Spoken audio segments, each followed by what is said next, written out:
નમસ્કાર ખેડૂત મિત્રો, સ્વાગત છે બધા મિત્રોનો અમારી યુટ્યુબ ચેનલમાં. હું છું આપનો મિત્ર ભાવિ વઘાસિયા. તો મિત્રો, ખાસ કરીને આ વિડીયોના માધ્યમથી આપણે વાત કરવાની છે જીરું બજાર અંગે. તો મિત્રો, વિડીયોમાં જોતા પહેલા જે પણ મિત્રો નવા છે તે ચેનલને સબસ્ક્રાઇબ કરી લેજો. તો ખાસ કરીને વાત કરીએ તો આ વખતે આપણે જોયું કે છેલ્લા 2 વર્ષથી જીરુના જે વાવેતર કરતા ખેડૂત મિત્રો છે તેમને ખાસ કોઈ મોટું વળતર મળ્યું નથી, નુકસાની સહન કરવાનો વારો આવ્યો છે. કારણ કે બજાર છે તે છેલ્લા 2 વર્ષથી થોડી ડાઉન જોવા મળી રહી છે. પરંતુ છેલ્લા 3 દિવસની સ્થિતિ જોવા જઈએ તો જે 3900 રૂપિયા એટલે કે 3900 આજુબાજુ જે જીરુના વેપારો થતા હતા તે વધી અને 4200 થી લઈને 4300 રૂપિયા સુધીના ભાવે વેપાર થઈ રહ્યા છે. મતલબ કે જીરુ વાયદામાં થોડી તેજીનો માહોલ જોવા મળી રહ્યો છે. અને આ વખતે જે પાછોતરો માવઠારૂપી વરસાદ થયો છે તેને કારણે જે વાવેતર છે તેમાં પણ નોંધપાત્ર રીતે મોડું થયું છે અને અત્યારે વાવેતર ચાલી રહ્યા છે. અનેક સેન્ટરોમાં આ વખતે જીરુના વાવેતરમાં મોટો કાપ મુકાય તે પ્રકારની શક્યતાઓ નજરે પડી રહી છે. મુખ્યત્વે આ વખતે આપણે જોવા જઈએ તો ધાણા, ચણા અને ઘઉંનું વાવેતર મોટા પ્રમાણમાં થાય તે પ્રકારની સંભાવના છે. અને તેને સાઈડમાં જોતા જીરું છે તે કપાય તેવી શક્યતાઓ અત્યારે દેખાઈ રહી છે.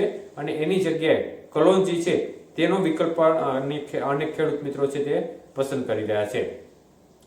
ત્યારે મિત્રો, ખાસ કરીને છેલ્લા 2-3 દિવસથી બજાર છે તેમાં તેજીનો માહોલ જોવા મળી રહ્યો છે. તેની પાછળ કયા કારણો જવાબદાર છે તે જોઈએ તો મિત્રો, ખાસ કરીને એક તો અત્યારે વાવેતરનો સમયગાળો છે અને આ સમયગાળા દરમિયાન ખાસ કરીને બિયારણની ઘરાગી છે તેના પગલે બજારમાં થોડું કરંટ જોવા મળે.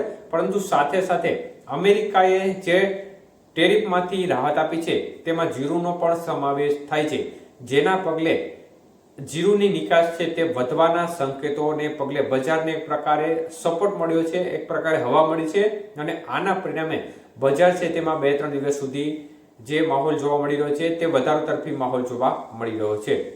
તો હવે સ્થિતિ એવી બનશે કે અત્યારે હજી વાવેતરની શરૂઆત થઈ રહી છે. ઘણા ક્ષેત્રોમાં હજી વાવેતર થયા પણ નથી અને વાવેતર ધીમે ધીમે હવે વધી રહ્યો છે. કારણ કે પાછોતરા વરસાદને કારણે જમીનમાં હજી પણ ભેજ નીકળે છે અને આના પરિણામે વાવેતર છે તે થોડા લેટ જોવા મળી રહ્યા છે. ત્યારે જો બજાર અત્યારનું લેવલ છે ત્યાંથી જો નિકાસ થાય અથવા તો અમેરિકામાં નિકાસ થવા માટેના સંજોગો છે તે થોડા ઉજળા થયા છે. આ સંજોગોમાં જો નિકાસ થાય તો બજારને હજી પણ સપોર્ટ મળે, બજાર હજી પણ વધે.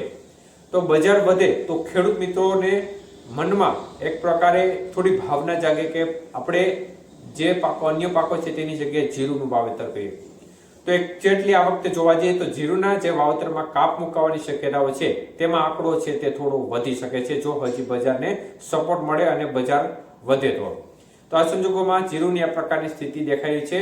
અને ખાસ કરીને જો અમેરિકા તરફથી કોઈ મોટો નિકાસ ઓર્ડર મળશે તો આ સંજોગોમાં જીરુની બજારને એક પ્રકારે સપોર્ટ મળશે, બજાર હજી પણ વધી શકે છે. પરંતુ આગામી દિવસોમાં વિવિધ પરિબળોને આધીન જીરુની બજારનો મુખ્ય મદાર રહેશે કે કેટલી નિકાસ થાય અને જે ટેરિફ જેવા પરિબળો છે તે પણ મોટી રીતે અસર કરતા હોય છે. એટલે ખાસ કરીને નિકાસમાં તેની મોટી અસર પડતી હોય છે. તો કેટલી નિકાસ થાય, કેવા પરિબળો આગામી દિવસોમાં અસર કરતા રહે તેના ઉપર જીરુની બજારનો આ વખતે મુખ્ય આધાર રહેશે. પરંતુ જીરુનું વાવેતર છે તે આ વખતે ઘટવાના એંધાણ દેખાય છે. પરંતુ બજાર થોડી વધશે તો આ સંજોગોમાં જીરુનું વાવેતર છે તેમાં થોડો ઉછાળો ચોક્કસપણે આવી શકે છે. અને ખેડૂતોને એક પ્રકારે જોવા જઈએ તો 2-3 દિવસથી જે જીરુની બજાર વધી રહી છે તેમાં એક પ્રકારે ખેડૂત મિત્રોને આનંદ થઈ રહ્યો છે. અને આપણે આશા રાખીએ કે હજી પણ બજાર વધે અને ખેડૂત મિત્રોને વધુમાં વધુ લાભ મળે. તો આગામી સમયમાં જે પણ પ્રકારની સ્થિતિ થશે તે બાબતની અપડેટ અમે તમારા સુધી આપતા રહીશું. ધન્યવાદ.